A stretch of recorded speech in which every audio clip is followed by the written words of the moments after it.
केदारनाथ पैदल मार्ग पर लैंडस्लाइड हुई है। तो जंगल चट्टी के पास पहाड़ी से बोल्डर गिर गए, 2 की मौके पर ही मौत हो गई, 3 लोग घायल बताए जा रहे हैं। तो केदारनाथ यात्रा मार्ग पर यह दर्दनाक हादसा हुआ। हादसे में 2 लोगों की मौत की खबर है, जबकि 3 अन्य घायल हो गए हैं। तो हादसा जंगल चट्टी के पास बिजली पोल नंबर 153 के पास हुआ, जहां 3 से 4 लोग पहाड़ी से नीचे खाई में गिर गए। सूचना मिलते ही आपको बता दें कि डीडीआरएफ और स्थानीय पुलिस की टीम मौके पर पहुंची और राहत और बचाव कार्य शुरू कर दिया गया। तो प्रशासन ने यात्रा पर आए श्रद्धालुओं से सावधानी बरतने की अपील की है।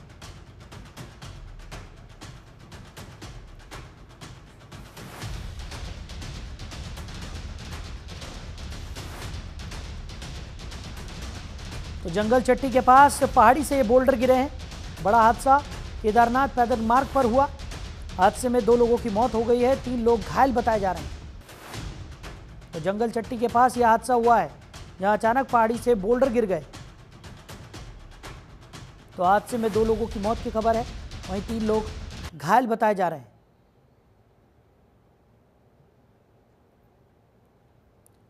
तो जंगल चट्टी के पास पहाड़ी से ये बोल्डर गिरे, तस्वीरें आपको दिखा रहे हैं। वहीं डीडीआरएफ के पर पहुंची, राहत और बचाव कार्य शुरू कर दिया गया। हालांकि इस हादसे में 2 लोगों की मौत की खबर है, वहीं 3 लोग घायल बताए जा रहे हैं। खबर पर ज़्यादा जानकारी के साथ हमारे सहयोगी पुष्कर नेगी हमारे साथ जुड़ गए।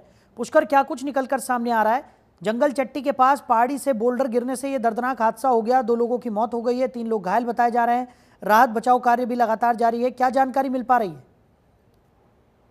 देखिए साहिल, दिन का ये मामला है जहाँ पे जो है पूरे जनपद रुद्रप्रयाग में जो है लगातार बारिश हो रही थी और जो चारधाम यात्रा का रूट जो है केदारनाथ जंगल चट्टी के पास जो है पहाड़ी से जो है बोल्डर मलबा जो है गिरने के कारण जो है, जिस तरह से आपने तस्वीरों के माध्यम से आपने देखा होगा कि जो 3 लोग घायल हैं और 2 लोगों की मौके पर 2 लोग जो यहाँ पे मजदूर बताए जा रहे हैं अभी, और एक मजदूर जो है लापता है। इसको ढूंढने के लिए जो है डीडीआरएफ और स्थानीय प्रशासन यहाँ पे पहुंचा हुआ है। तो कहीं ना कहीं जिस तरह से लगातार जो है केदारनाथ में हादसे हो रहे हैं, केदारनाथ में जिस तरह से लगातार बारिश हो रही है, मौसम विभाग भले ही जो है अलर्ट करता है, लेकिन उसके बाद जब यात्रा चालू होती है, यात्रा जाती है, यात्री लोग आते हैं, तो कहीं ना कहीं जो नुकसान हुआ, और एक महिला यात्री भी है साहिल इसमें, और बाकी जो अन्य लोग जो घायल हैं, जिनकी मृत्यु होगी, वो यहाँ पे लेबर हैं, वो काम कर रहे थे यहाँ पे। तो कहीं ना कहीं लगातार जो है केदारनाथ वैली में बारिश हो रही है और यहाँ पे भूस्खलन की स्थिति जो है लगातार बनी हुई है साहिल। बिल्कुल। और पुष्कर, जिस तरीके से इस वक्त अगर बात की जाए, क्योंकि मानसून दस्तक दे चुका है उत्तराखंड में, और ऐसे में लगातार जो बारिश हो रही है, लगातार स्थितियां जो है वो काफ़ी गंभीर बनने में देर नहीं लगती है उत्तराखंड में। और हमने पहले भी देखा है कि ऐसे मौसम में कई बड़े हादसे झेले जा चुके हैं। ऐसे में तमाम व्यवस्थाएं यहाँ पर इस बार ज़रूर की जा रही हैं और आने वाले समय में और भी व्यवस्थाओं की ज़रूरत होगी। प्रशासन की तरफ से क्या कुछ कार्रवाई देखने को मिल रही है?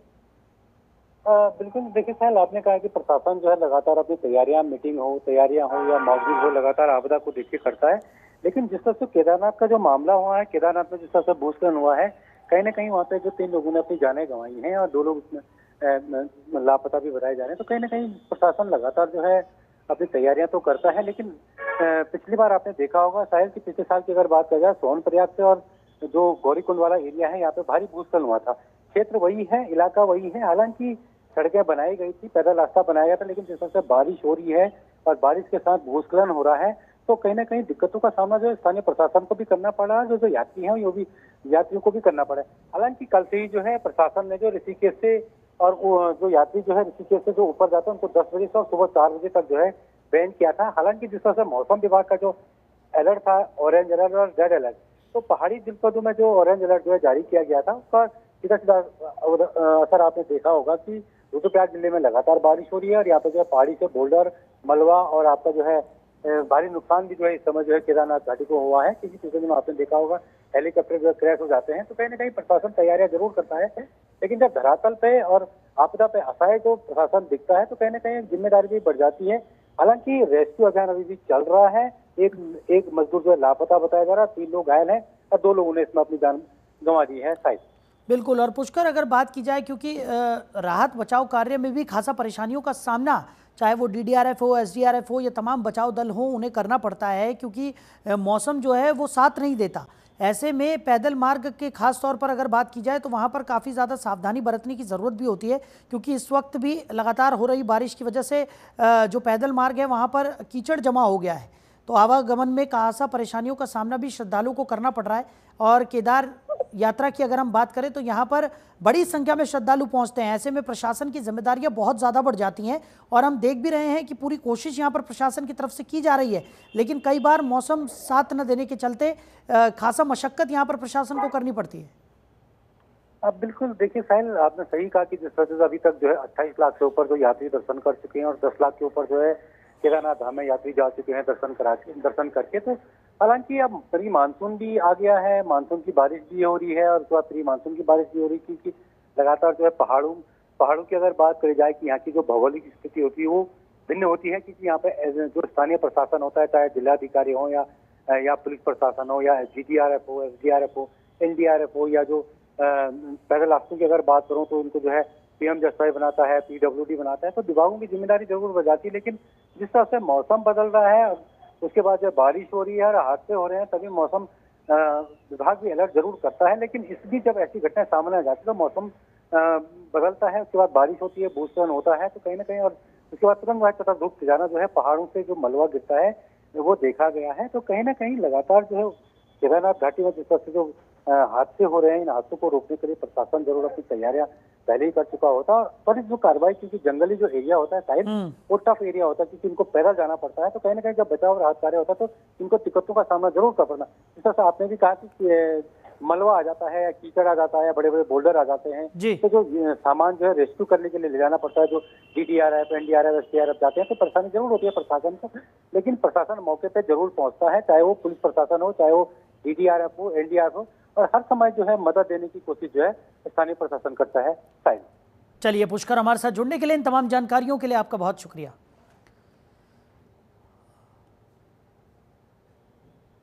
आगे बढ़ते हैं। सीएम धामी की अध्यक्षता में सचिवालय में उत्तराखंड मंत्रिमंडल की बैठक आयोजित हुई और बैठक में सहकारिता, पशुपालन, डेयरी और पर्यटन से जुड़े कई अहम प्रस्तावों को मंजूरी दे दी गई। तो कैबिनेट ने सहकारिता विभाग में ब्लॉक से लेकर राज्य स्तर तक ऑडिट कराने का निर्णय पर मोहर लगाई। इस कार्य के लिए उप निबंधक लेवल 11 का पद सृजित किया गया है, जो 5 वर्ष की अवधि के लिए प्रतिनियुक्ति से भरा जाएगा। बद्रीनाथ धाम मास्टर प्लान के तहत सौंदर्यीकरण कार्यों को भी हरी झंडी दी गई।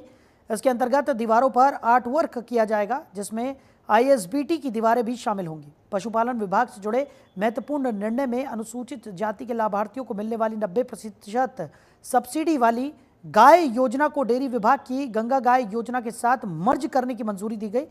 अब इस योजना का लाभ सामान्य वर्ग के लोग भी ले सकेंगे। हालांकि सामान्य वर्ग को कितनी सब्सिडी मिलेगी, इस पर निर्णय अगली कैबिनेट बैठक में होगा। इसके अतिरिक्त पशुधन प्रसार अधिकारियों के 429 रिक्त पदों को भरने की दिशा में भी कदम बढ़ाया गया है। इसके लिए पूर्व में निर्धारित 2 साल की प्रशिक्षण अवधि को घटाकर 1 साल करने का निर्णय लिया गया है।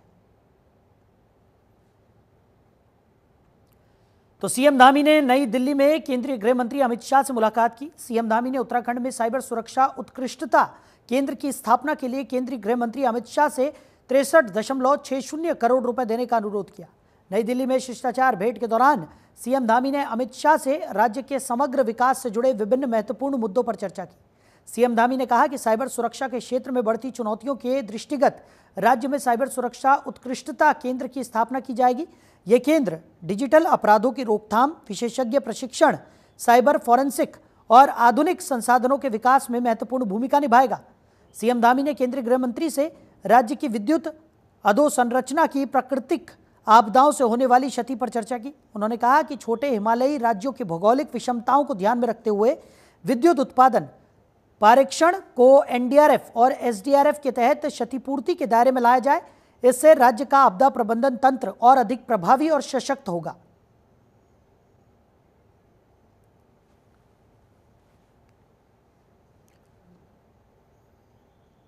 उधर यमुनोत्री धाम के पैदल मार्ग के इतने बुरे हाल हैं कि घोड़े खच्चरों का चलना मुश्किल हो गया है। जानकी चट्टी से यमुनोत्री धाम तक जगह जगह कीचड़ होने से तीर्थयात्रियों को न सिर्फ असुविधाओं का सामना करना पड़ रहा है, बल्कि रास्ते में जोखिम भी बना हुआ है। ऊपर पहाड़ियों से पत्थर गिरने का भय भी बना हुआ है। फिसलन भरे रास्ते में घोड़े खच्चर भी चोटिल हो रहे हैं। 6 किलोमीटर पैदल चढ़ाई जितनी कठिन है उतना ही जोखिम भी है। तो भंडेली गाड़ से जाने वाले वैकल्पिक मार्ग पर लीद और मिट्टी के साथ लगातार बारिश के कारण कीचड़ बना हुआ है। घोड़े खच्चर आधा फीट कीचड़ में चलने को मजबूर हैं। साथ ही पैदल मार्ग पर सफाई व्यवस्था की भी सख्त जरूरत है। लोगों ने स्थानीय प्रशासन से मांग की है कि मार्ग में नियमित सफाई कराई जाए ताकि श्रद्धालुओं की यात्रा सुगम और सुरक्षित बन सके।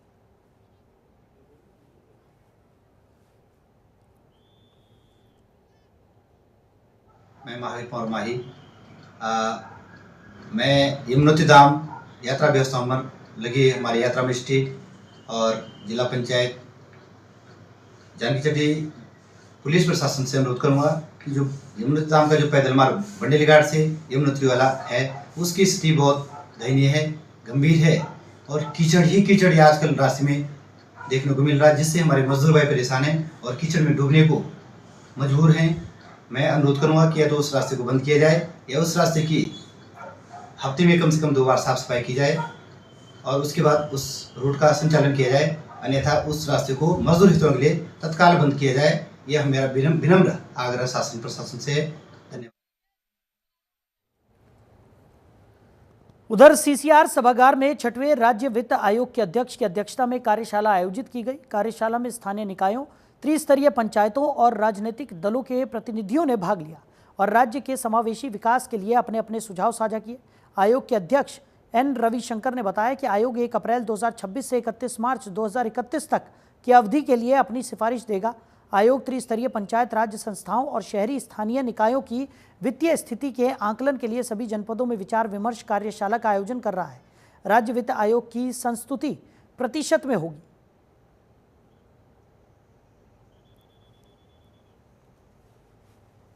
पहले आप अपने दायित्व को पूर्ण करें। जिला पंचायत में जो प्लान बनाना है, ग्राम पंचायत में जो प्लान बनाना है, ग्राम पंचायत उस समय सारिणी के अनुसार बना। उसके बाद वो केंद्र पंचायत होगी। केंद्र पंचायत अपना और समस्त अपने क्षेत्र का ग्राम पंचायतों का प्लान एकीकृत करके जिला पंचायत होगी।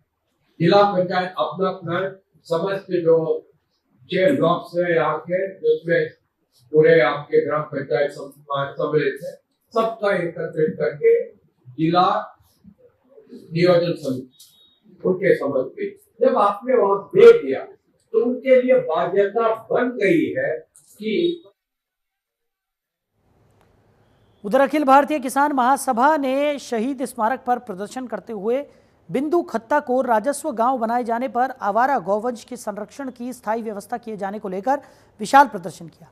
इस दौरान पूर्व सैनिकों, व्यापारी, समाज सेवी समेत बड़ी संख्या में क्षेत्रवासी मौजूद रहे। कार्यक्रम को संबोधित करते हुए अखिल भारतीय किसान महासभा के प्रदेश अध्यक्ष ने कहा कि पूरे प्रदेश में किसान और पशुपालकों को राज्य सरकार उजाड़ने का कार्य कर रही है, जिसे अब बर्दाश्त नहीं किया जाएगा।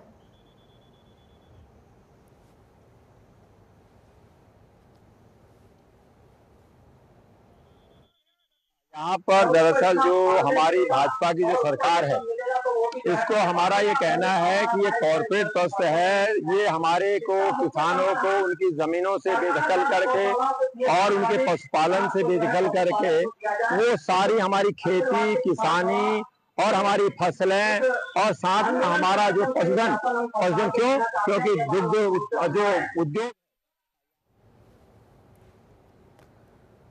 उधर कुआरब क्षेत्र में वैकल्पिक सड़क निर्माण को लेकर सरकार की कार्यप्रणाली पर सवाल उठाते हुए अल्मोड़ा विधायक आंदोलन पर उतर आए। उन्होंने लाखों की लागत वाली 1.7 किलोमीटर लंबी सड़क का ठेका बिना टेंडर दिए सीधे ठेकेदार को सौंपने की बात कही। कांग्रेस कार्यकर्ताओं के साथ अधिशासी अभियंता कार्यालय का घेराव करते हुए विधायक वहीं धरने पर बैठ गए। उन्होंने कहा कि यह सीधा सीधा भ्रष्टाचार है।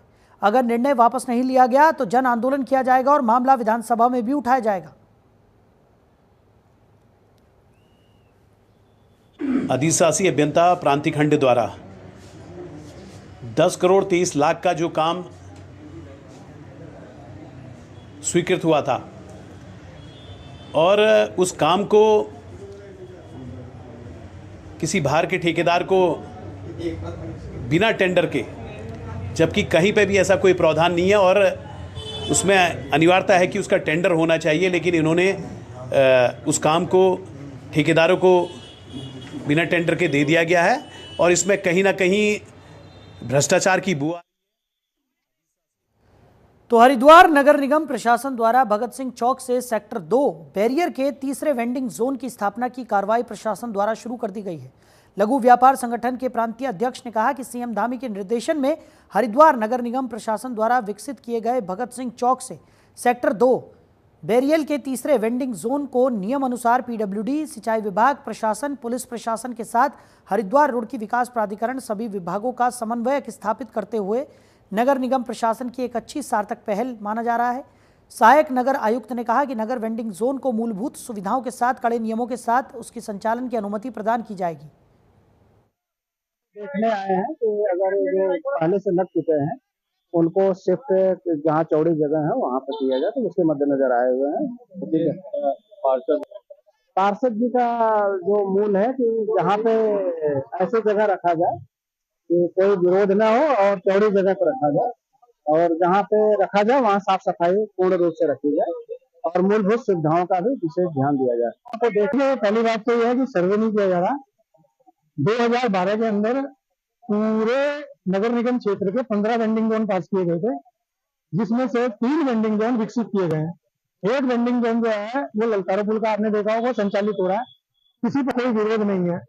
दूसरा आपने देखा होगा पुल जटवाड़े का, वहां भी किसी को कोई आपत्ति नहीं। सिंचाई विभाग उत्तर प्रदेश ने आपत्ति लगाई थी, उसका जवाब हमने दिया, माकूल दे दिया। उसका हमने बता दिया कि प्रधानमंत्री जी की कौन सी योजना के तहत इनको दुकानें दी जा रही। अब आ जाती है यहाँ की समस्या। यहाँ की समस्या ये आती है कि सेक्टर 2 बैरियर से लेकर और भगत सिंह चौक का ये 200 का वेंडिंग जोन है, और जिसका नोटिफिकेशन 2012 के अंदर हो रखा है।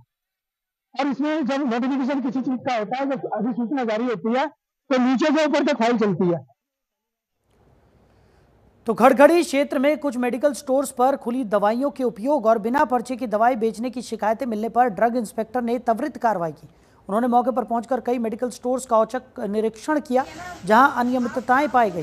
कार्रवाई के दौरान पाया गया कि कुछ मेडिकल स्टोर संचालक खुले में दवाइयां बेच रहे थे, जो नियमों का स्पष्ट उल्लंघन है। ड्रग इंस्पेक्टर ने संबंधित दुकानदारों को सख्त चेतावनी दी और आगे से नियमों का पालन सुनिश्चित करने के निर्देश भी दिए। उन्होंने कहा कि स्वास्थ्य से जुड़े मामलों में लापरवाही बर्दाश्त नहीं की जाएगी। भविष्य में दोबारा गलती पाए जाने पर कानूनी कार्रवाई की जाएगी। साथ ही उन्होंने जनता से अपील की कि ऐसी गतिविधियों की सूचना तुरंत दें। हरिद्वार नशा मुक्त करने के लिए ड्रग विभाग के द्वारा लगातार कार्रवाई की जा रही है।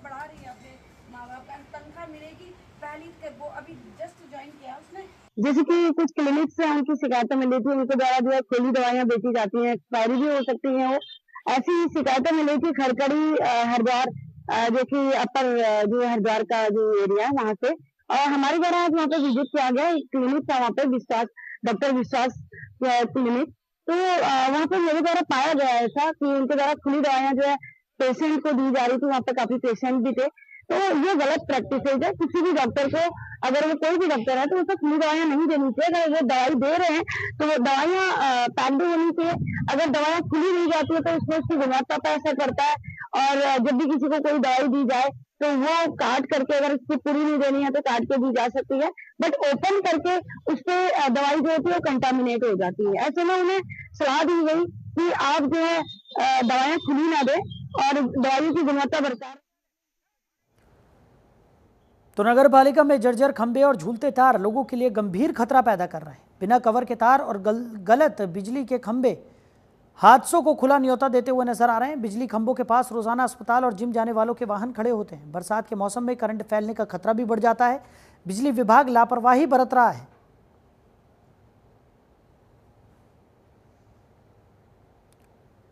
उधर यमकेश्वर के गीता आश्रम परिसर में जिलाधिकारी की अध्यक्षता में तहसील दिवस का आयोजन किया गया। इसमें कुल 9 शिकायतें दर्ज हुई, जिनमें से 4 का मौके पर ही निस्तारण कर दिया गया, जबकि शेष पर संबंधित अधिकारियों को एक पखवाड़े के अंदर निस्तारण के निर्देश दिए गए।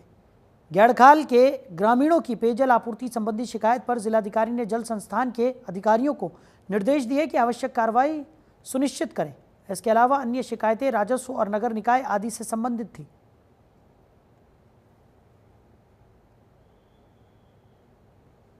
उधर बद्रीनाथ राष्ट्रीय राजमार्ग पर पाकी के पास गैस से भरा ट्रक पलट गया। ट्रक ज्योतिर्मठ की ओर आते समय हाईवे पर पलटा, जिसमें चालक घायल हो गया। इस दुर्घटना में ट्रक में लदे सिलेंडर इधर उधर बिखर गए, जिससे आसपास के क्षेत्र में हड़कंप मच गया। घटना की सूचना मिलते ही जोशीमठ पुलिस तत्परता से मौके पर पहुंची और राहत कार्य शुरू किया। ट्रक के नीचे बुरी तरह फंसे चालक को पुलिस ने कड़ी मशक्कत के बाद सुरक्षित बाहर निकाला। घायल चालक को तुरंत प्राथमिक उपचार के लिए नजदीकी स्वास्थ्य केंद्र ले जाया गया, जहां उसका इलाज चल रहा है।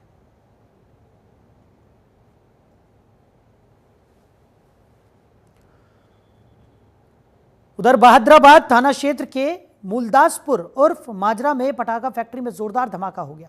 धमाके के बाद फैक्ट्री परिसर में अफरा तफरी मच गई और 2 लोग गंभीर रूप से घायल भी हो गए। घायलों को गंभीर हालत में अस्पताल में भर्ती कराया गया। दमकल की कई गाड़ियां मौके पर पहुंची और आग पर काबू पाया। फैक्ट्री में आग से लाखों का सामान जलकर खाक हो गया। वहीं सीएफओ वंश बहादुर यादव ने कहा कि आग लगने का कारण शॉर्ट सर्किट बताया जा रहा है। आग लगने की सूचना मिलते ही हमारी टीम मौके पर पहुंची। यहाँ फुलझड़ियाँ बनाई जा रही थी। आग पर लगभग काबू पा लिया गया। आग पूरी तरह से बुझा दी गई। आग लगने का कारण सर्किट बताया जा रहा है। घटना की सूचना जैसे हम लोगों को मिली, हम लोगों ने 4 गाड़ियां जो भेजी, एक रुड़की से, एक फायर स्टेशन बहादुराबाद से, सिटकुल से और मायापुर से। और गाड़ियां पहुंची हमारी, एक रास्ते में फंस गई थी जो सबसे पहले आई, उसको निकलवा करके फिर हम लोग पहुंचे जो है और फायर फाइटिंग का काम प्रारंभ किया। और इसमें 5 गायें जो डेथ हो चुकी है और एक आदमी को इंजर्ड बताया जा रहा है, जिसको हॉस्पिटल। उधर पौड़ी पुलिस ने अंतर्राज्यीय महिला मेवाती गैंग का भांडाफोड़ किया है। गैंग की 4 महिलाओं और एक पुरुष को चोरी किए गए सोने की 6 चेनों के साथ गिरफ्तार किया गया। ये महिलाएं मेले, त्योहारों और धार्मिक आयोजनों में सोने की चेन चोरी करने की घटनाओं को अंजाम देने में माहिर थी। भीड़ भाड़ में श्रद्धालुओं का भेष बनाकर बुजुर्ग महिलाओं को टारगेट किया जाता था। जनपद पुलिस के द्वारा अंतर्राज्यीय महिला गैंग के 5 महिलाओं को गिरफ्तार किया गया है। ये महिलाएं धार्मिक स्थलों पर, मेले, त्यौहार इत्यादि में जाकर कई महिलाओं की सोने की चेन लूटने का कार्य करते थे। जनपद में हमारे पास थाना लक्ष्मी झूला क्षेत्र के अंतर्गत एक धार्मिक इवेंट के समय कुछ महिलाओं की सोने की चेन लूटने का प्रकरण प्रकाश में आया, जिसका संज्ञान लेते